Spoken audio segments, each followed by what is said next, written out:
Thank you all so much for being here tonight. It's kind of crazy, but the lights are pretty bright up here, so I can't see how many are out there. But I saw a lot of your faces, and it's just so great to have everybody here tonight. So thank you all so much, and happy anniversary. So, yeah, that's something to celebrate. Okay. I'm a believer in Jesus who struggles with anger, control, and codependency, and my name is Norma. If you are here tonight and you don't think that you need recovery, no, that's what I thought when I came through the doors. I was in pain, but my denial was greater.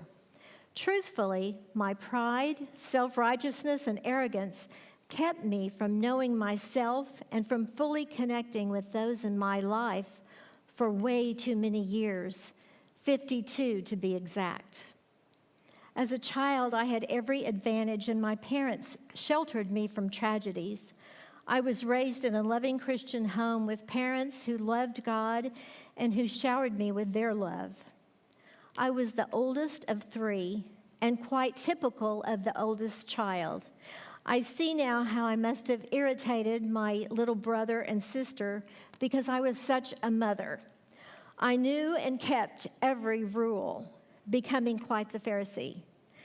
Whether it was reminding them to make a bed and clean their room or reprimanding my brother for drinking beer, I was often not appreciated. I became a fixer. I knew how you should do things. I believed my way was the best way and lovingly kept it up as I became an adult. I was also a people pleaser, working hard to create the illusion that everything was perfect, that I had life under control. So why am I standing here with a CR testimony? After all, we were raised in the church. I had a relationship with Jesus. Steve and I were both deacons and Sunday school teachers here. Why did we need recovery? Well, let me share my story with you and tell you how codependency played out in my life and about some of the pain that I've experienced. Steve and I met just before I graduated from high school. We dated for 2 years and then married. In the now 50 plus years that we've been married, yes. We've had 4 daughters who've always made us proud. We have 4 amazing sons-in-law who love our daughters and now 12 grandchildren. We love our family deeply. Yes, thank you, Lord. We would tell you that our marriage has been a great marriage, strengthened by God's power, because we did learn to turn to God with problems. Even in the best of homes, there are struggles. The first time I ever had to truly give something to God was at the age of 27, when I realized in the 4th month of our 3rd pregnancy that the baby I was carrying was not living. I was shocked, immediately hysterical, really, and felt a pain that I had never known. I didn't even know the 12 steps, but I had a husband who reminded me immediately that we needed to depend on God, one day at a time, and that's how we dealt with that first tragedy and immense pain in our lives. And God was with us. In the early 80s, financial difficulties in the real estate market led us to near bankruptcy and losing our home before God intervened, and we slowly began to recover financially in His timing. I tell you about these markers because they've become spiritual markers in our lives, places where we had struggles out of our control, places where we turned to God, and He was with us in a personal way. But God had an even greater plan for the healing that we didn't even know we needed. You see, Pastor Hess had told our deacon body about a ministry called Celebrate Recovery at his first meeting with our deacons in the summer of 1997. I was at the meeting and I heard Hess talk about a life-transforming ministry called Celebrate Recovery and how Southern Hills Baptist would be a perfect church for a CR. But I just dismissed it, not having any idea what God was up to. So 3.5 years later, in late November of 2000, Steve and I felt God telling us to invite a cousin incarcerated in Florida because of her cocaine addiction to Tulsa to start life over. She had accepted Christ and was baptized in jail. I saw a real change in her life, a power and a peace that I knew could only come from Jesus. We knew nothing about recovery or how to help her, but in our codependent state, we believed that we could help, and that with our love and the support of our family and our church, that she would thrive. Now I realize that in that thinking, I was taking on God's job, was taking on the work that only He can do in a surrendered life. Wow, have we learned a lot. So my cousin Deanne Watford arrived in Tulsa February 19th, 2001, 20 years ago next month. So yes, another thing to celebrate. Before she arrived, I read the Big Book and attended recovery meetings. Hess wrote Dee while she was in jail, and we were doing all that we could to provide and be ready for when she arrived. Well, Dee arrived in Tulsa, joined Southern Hills, joined our life group, the choir, and began to settle in Tulsa. Our church family welcomed Dee with open arms, sharing the love of Christ in very real ways. Dee and I would meet with Hess so that she could develop a relationship with her pastor, and she would express frustration at not being able to talk about Jesus at her recovery meetings. Hess knew that this was God working and kept talking to us about Celebrate Recovery when we go in there, until we finally agreed to travel to California to get more information. Hess wouldn't let us ignore his prodding us to check out CR. Well, Dee and I went to Saddleback in August of 2001 just to get information. I was thinking that I could help Deanne and all those people. I had no idea God was drawing me into recovery and calling me to ministry. But as I learned about recovery, I was forced to admit that there was a part of my heart that was bitter, resentful, and angry regarding our marriage. My secret hidden deep in my heart, a part of our marriage that I had resigned myself to. I rationalized that I could live with these feelings since everything else was so good. I will never forget being at the summit in 2001, sitting at the table with Dee and 6 strangers with tears just pouring down my face as God touched my heart and called me to this ministry and called me to recovery. And not to help those people like I thought, because I needed the help. I needed God's intervention. It was such a revelation that day. Well, back to our marriage. Recovery has taught me that insanity is doing the same thing over and over, expecting different results. And this is exactly what we spent 32 years of marriage doing. Our differences in the way that we communicate tripped us up and caused hurt and pain for us both. We had been believers who were not accessing Christ's power in this area of our lives. And that is a tragedy. You see, the elephant in the room was anger, sometimes rage, deep-seated selfishness, and pride on both our parts. And when we went there, it wasn't pretty. But we looked good to our world and to this church. And I'm sad to say that the way we looked was so much more important at that time in our lives. We were very comfortable hiding behind our masks. The anger that spewed from both of us took a huge toll on my heart, our relationship, and our girls. I realized and told Steve that the anger was devouring the love that we shared, leaving me empty, alone, and terribly sad about the love that we had lost. What was once a vibrant and exciting love had become numb, distant, and void, with 2 people trying to control and using anger as the means to do it. I could see the effects of our anger. Our girls feared and looked for our next fight. We were teaching them to deal with conflict by yelling, manipulating, and being aggressive. Worst of all, while really believing that we were modeling a Christian lifestyle, we really taught them to listen to, lean on, and look for our approval, not realizing the devastating results of not teaching our girls to please God only, to surrender to Him daily. As I worked the 8 principles, God began to show me my often hidden motives, my self-righteous attitude, and my lack of boundaries. It wasn't long before God began to reveal to me my own controlling, critical, perfectionistic tendencies, which are the very things I deplore in other people and had spent a lot of time resenting in Steve.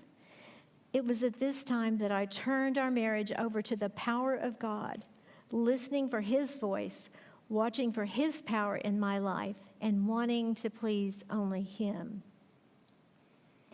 As a child, a teen, a young mother, and even today as a grandmother, I admit to spending a lot of energy making sure others are happy, often at my own expense, and at the expense of my truly being honest. I'm a people pleaser and often find it difficult to say no to an opportunity, experience, or request from someone that I care about. I grew into the grandmother standing here today with the same tendency to hide what hurts, to work harder and harder at pleasing people and caring for others, occasionally spinning out of control.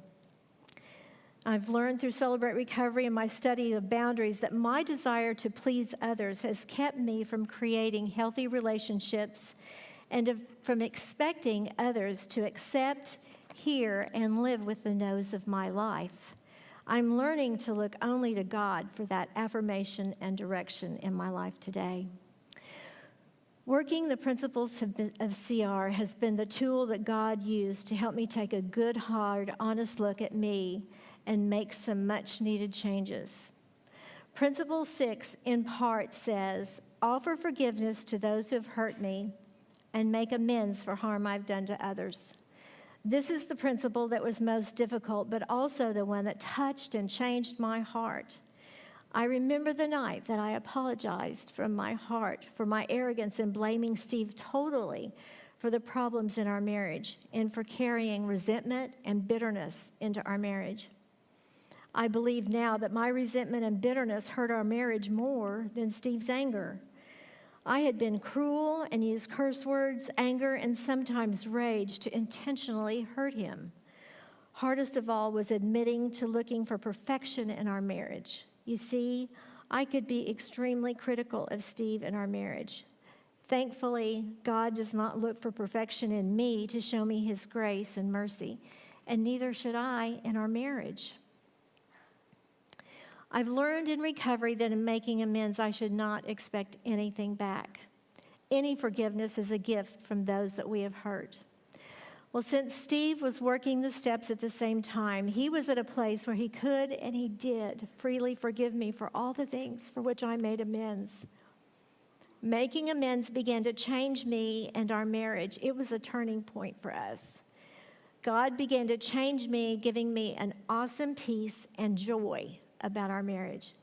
Self-pity began to disappear, and my selfish, negative thoughts were less frequent. God began erasing my past hurts and replacing them with the memories that we create in the present. We experienced a new closeness, greater intimacy, and a healing cleansing in our marriage. I have always felt Steve's love, devotion, and valued his faithfulness. But I know living by and working these principles has brought the tenderness and the changes that I needed. The change in me is a change of attitude with actions that spill over into my response to Steve and our marriage, really a change of heart. The change in Steve is more obvious as I live life with a more humbled and unoffendable husband who is turning his tendency to be controlling and angry over to God.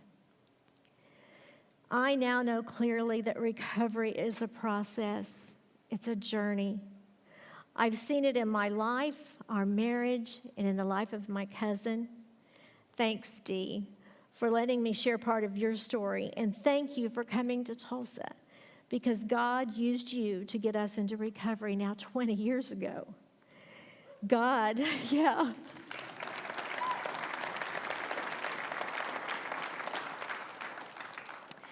God has given us so many opportunities in these 20 years and promises more as we all keep coming back.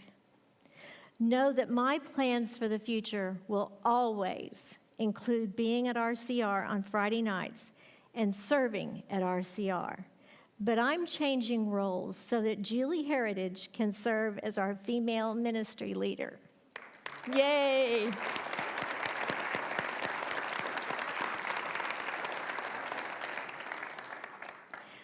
I'm excited for you to know Julie as we do, but we've known her since she had braces. Believe me, Julie is a transparent, gifted, and wise beyond her years young woman with a passion for Jesus, for CR, and for hurting people, equipping her to do a fantastic job with Steve as our ministry leaders. And Steve has been constant and faithful to serve here with me. I'm forever thankful for Steve's passion for studying the Word, his heart to teach us, and his contagious spirit that God uses to connect him with men in our CR. Thank you so much, CR family, for joining me and giving our total support to our ministry leaders for the future, Julie and Steve. Would you guys stand?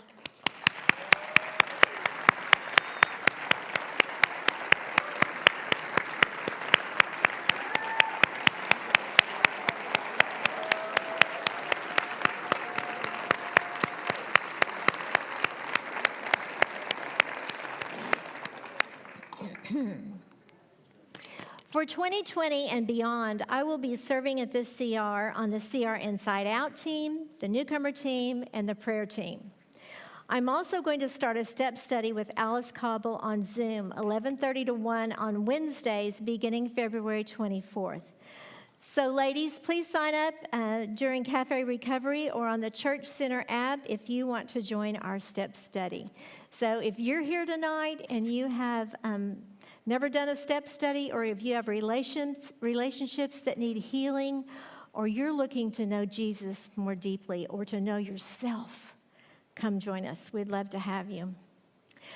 And CR family, we are remarkably blessed to have Hester as our lead pastor.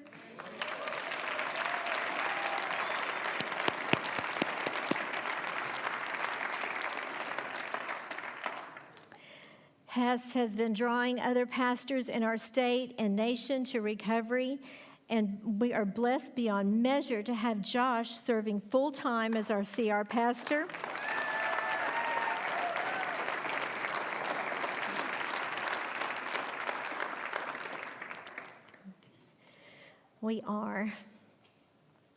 We're so blessed to have Josh serving full-time as our CR pastor, sharing God's word with us regularly, preaching and us.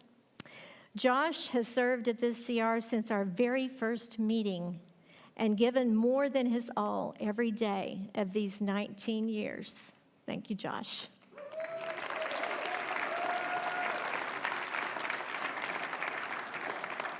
So our pastors' deep passion for CR, their own transparency, their never-ending support, and desire to be real make our pastors unique and valued beyond words.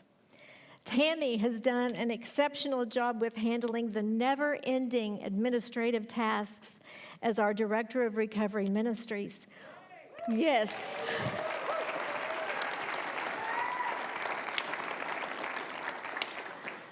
And she also reaches out to women, equipping them to find healing in Jesus, and then draws them into leadership and service at CR. So please be praying with me for this team, Hess, Josh, Tammy, Julie, and Steve, as they lead us into 2021. You guys stand wherever you are.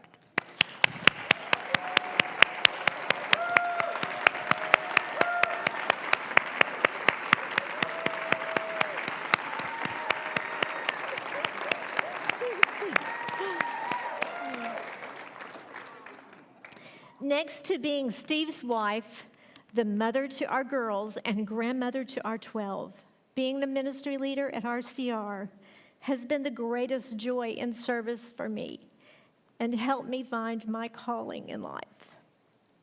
Serving as your ministry leader has truly blessed me, has strengthened my relationship with the Lord, given me opportunities to know so many of you more deeply, and allowed me to see God at work in the most amazing ways. And I'd have to be here for about 3 hours to even begin to talk about those. So to each of you who has ever said yes when I called, know that I thank you from the bottom of my heart for responding with a yes. You are the most awesome team of servant leaders anywhere. So we have studied the Beatitudes for 19 years now, and I cherish Jesus' words to us in Matthew 5. And in verses 14 and 16, Jesus says to us tonight, "Your lives light up the world. Let others see your light from a distance. Let it shine brightly before others, so that the commendable things that you do will shine as light upon them. And then they will give their praise to your Father in heaven." No, I am so proud of RCR today for your amazing servant hearts that do not stop serving, for all you have accomplished through and for him, and for the light that you are to our hurting world.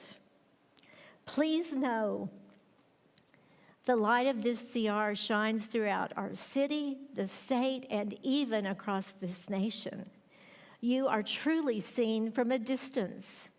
You have done many commendable things in the eyes of the Lord, and many have praised the Lord for this gathering of Christ followers and fellow strugglers. This CR is a light to hurting people, a safe place of healing grace. It really is. A beacon drawing people in these doors to Jesus and to recovery. Let's keep burning the light so that others will see and join us. Thank you for letting me share.